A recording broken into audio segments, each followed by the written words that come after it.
صلح آشتی اور امن اللہ تعالیٰ کے انعامات میں سے ایک عظیم انعام ہے۔ اللہ تعالیٰ نے قریش پر جہاں اور بہت سے انعامات کیے کہ وہ اللہ کے گھر کے خادم تھے، اس وجہ سے اللہ نے ان پر ایک انعام یہ بھی کیا کہ ان کے خوف کو امن سے بدل دیا۔ چنانچہ سورہ قریش میں اللہ تعالیٰ فرماتے ہیں وَآمَنَهُم مِّن خوف، اور ہم نے ان کو خوف کے بدلے امن عطا کیا۔ تو اسلام سلامتی والا دین ہے۔ اللہ تعالیٰ قرآن کریم میں فرماتے ہیں اے ایمان والو، اسلام میں ادخلوا فی السلم کافہ، اسلام میں پورے کے پورے داخل ہو جاؤ۔ اسلام کو سلم سلامتی قرار دیا گیا۔ اور پھر مسلمان کی تعریف کیا، المسلم من سلم المسلمون من لسانہ و یدہ، مسلمان وہ جس کی زبان اور ہاتھ سے دوسرے مسلمان محفوظ ہوں۔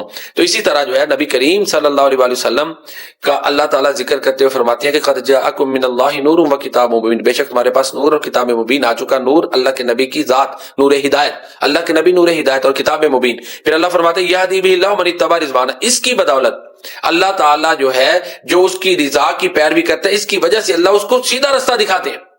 اور یخرجون من الظلمات الی النور، پھر ایسے لوگوں کو اللہ اندھیروں سے روشنی کی طرف لے جاتے ہیں۔ کون سے لوگ؟ جو نبی کریم صلی اللہ علیہ وسلم نور ہدایت کی پیروی کرتے ہیں اور قرآنی تعلیمات پر عمل کرتے ہیں۔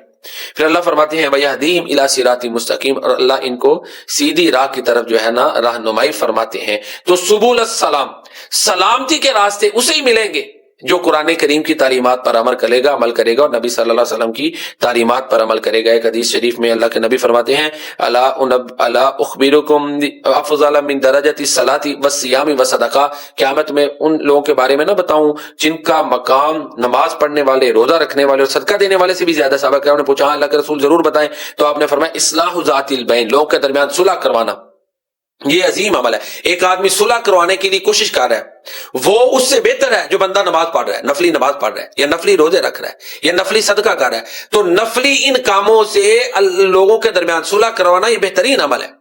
موجودہ جو حالات ہیں ان میں ہم دیکھتے ہیں کہ الحمدللہ پاکستان کو اللہ نے یہ سعادت دی ہے کہ ایران امریکہ کی جنگ میں پاکستان اس لحاظ سے ثالثی کر رہا ہے کہ تمام ممالک کو وہ پرامن رہنے کی دعوت دے رہا ہے، اور پوری دنیا میں پاکستان جو ہے نا وہ ایک طرح امن کا دائی بنا ہوا ہے۔ تو اس لحاظ سے الحمدللہ یہ پاکستان کے لیے عزت ہے۔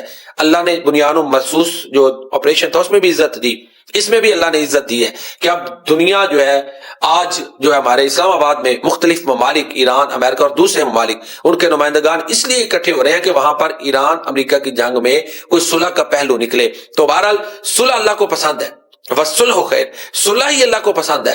تو ہمیں بھی چاہیے کہ ہم بطور مسلمان، بطور پاکستانی جو ہے وہ صلح جو بنے، اتحاد اور اتفاق کو لے کر آگے بڑھیں۔ ہم دیکھیں کہ ہم ایک نبی کے ماننے والے ہیں، اس کو مانتا جیسے بھی اس میں اختلاف ہو سکتا ہے، اس کو تبلیغ سے سمجھایا جا سکتا ہے، لیکن ہم ایک نبی کے ماننے والے، ہمیں متحد ہونا چاہیے۔ بلکہ اسلام قرآن تو یہ کہتا ہے کہ ایک انسان کی جان بچانا ایسے جیسے پوری انسانیت کی جان بچانا، یہ اتنا عظیم عمل ہے۔ اور جس نے ایک جان کو قتل کیا وہ ایسے جس نے ساری انسانیت کو قتل کر دیا۔ تو